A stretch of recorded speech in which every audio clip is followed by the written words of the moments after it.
and welcome, beloved, to the Dr. Mumbi Show. My name is Dr. Mumbi Saraki. How you doing? How's everything going? I really do pray that you are well in all your ways, and that you are moving into living your best life. Thanks to every single person that has joined us here on Dr. Mumbi Live. We've gotten a second strike on Dr. Mumbi Show, so, just keep supporting us here. Definitely consider supporting us on our Patreon or our PayPal accounts. Thank you so much for all those who support us on our Patreon and our PayPal. You guys have really made it possible for us to continue and also to plan next. We will be launching a brand new website. You can check out the current website as it is, drmumbishow.com. I know many of you, hundreds of you have actually subscribed. So what we're going to do is we're just going to have our own website. And from there, we're going to really start to go deeper because, it's like, the terms of our mission, here on the Dr. Mumbi Show with the Awakening Africa movement, those have been shifted slightly. The movement remains the same, but there's many things that we're going to now be doing, which are more hands-on. We feel that, we've been able to, create a really beautiful community and family here on YouTube. We're still grateful for them for this platform. And moving forward, those who will join us, we will now start to have those serious conversations that you've been asking me about relocating to Africa, investing in land, putting our monies together.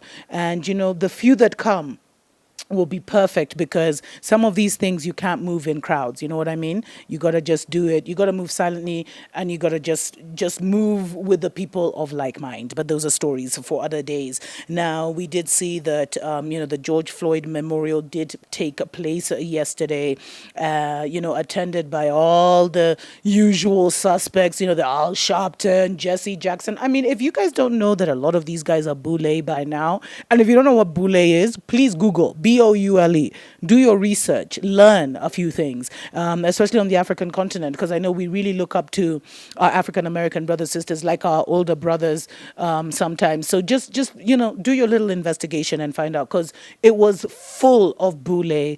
It was almost like a very nice memorial, but with those things where there's a lot of people that are questioning whether this was a false flag event or not. But regardless of what has happened, there is a revolutionary spirit that has been ignited across the world, even across Africa. We've seen demonstrations in Kenya, in Nigeria, in Ghana, in Gambia, in South Africa that I know of. And, we've seen the former African president speaking out. The African Union has now even spoken out again, which is amazing. And it just shows you that regardless of whether they're trying to do this in order to implement martial law, whatever, there is power when we come together and we say enough is enough. Because guess what? I know a lot of you already know this, but in case you are under a tree or under a rock somewhere, there are 4 officers now who were involved in George Floyd's murder have been charged. Remember, it was only one who had been charged. And the reason we kept seeing the protests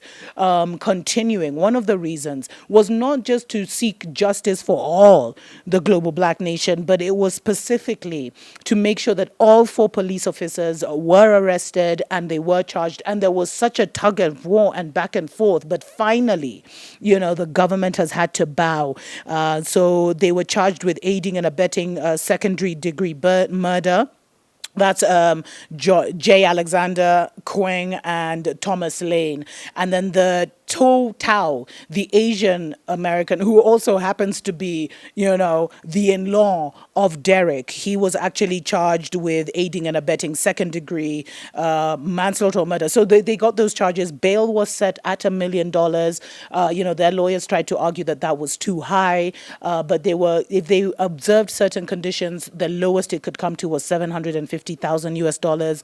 And they were saying, if they weren't engaged in the police force, if they didn't approach Floyd's family, they may get those reductions. But of course, the lawyers were arguing for their money. But still, and this is absolutely amazing, because we have to remember that in the divided states, it's extremely rare for us to see officers being convicted of any kind of on-duty killing. Now, lest we forget that, still our black brothers, are dying as the protests continue. But, what I feel, and I'm going to share this on the prophetic update this week or maybe next week, is that, the police force is like a principality in this world, just like the governments they govern the mental. They are like a principality. And remember, we wage war not against flesh and blood, but against spiritual wickedness in high places, against, the rulers of darkness of this world, etc., etc., etc. But one of the princes of this world, one of the spirits that is controlling so much is this police spirit, because police brutality is the same across the world. Someone reached out to me and said there'd been, I think a young man, African man, maybe a Nigerian, had been murdered in a similar, he was like a George Floyd in Switzerland. So there's a lot of exposure that's happening of these and other cases. And I think the global chorus now is an end to police brutality, which means that we as a people are now confronting the principality of, the police force, and we've done serious damage to it. But so let me know what you think about this. It's great that the 4 officers have been charged. We have to continue to follow this slowly. Is the government bowing to pressure? I can't wait to hear from you. Until next time, fam. Tuko pamoja.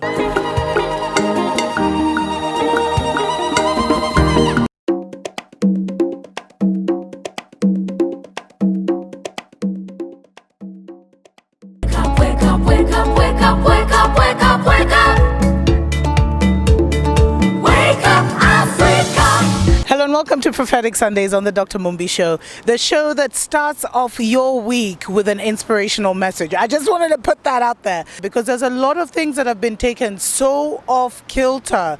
And I keep telling you guys, we live in a back to front and upside down world.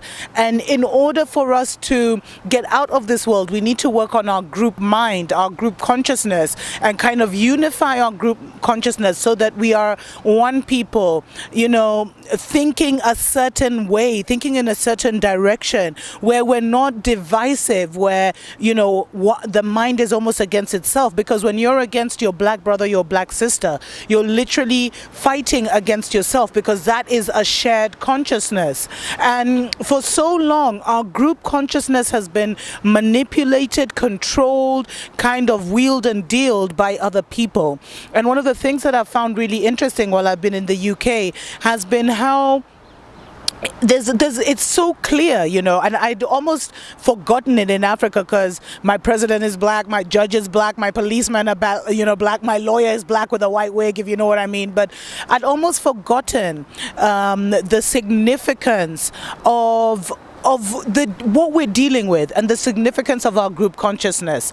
Because one thing that I've realized is that, on this earth, there are certain species, the children of the sun, the children of the soil, as they're referred to in Africa, us black people who have the color of the soil, the melanated people, we are one species.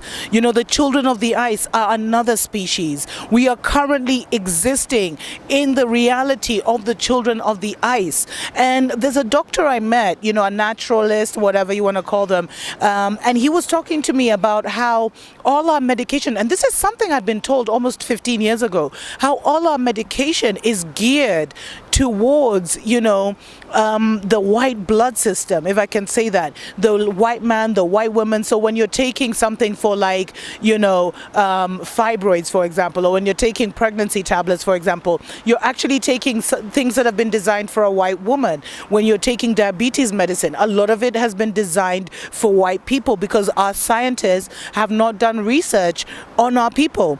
So what you find is that the group consciousness of the African people is highly weakened. It is highly diminished.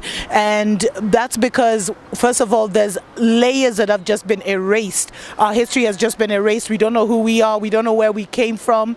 And then secondly, a lot of that history has actually been replaced by another man's thinking and another man's reality. And he has usurped and taken a lot of our identity, a lot of our history, and made it their own. And we have believed this for hundreds of thousands of years. And I was reading a famous quote where someone said, the sad thing is, the colonizer lied to our grandparents, then our grandparents lied to their children, and our mothers and fathers lied to us, not really willingly so, but because they bought this false reality. And long story short, what I'm saying is we need to reclaim our group consciousness. How do we do that?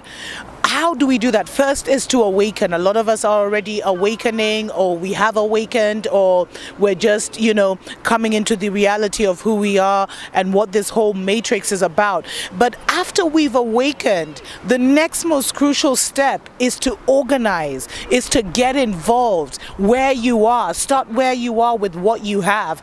Wake up, wake up, wake up, wake up, wake up, wake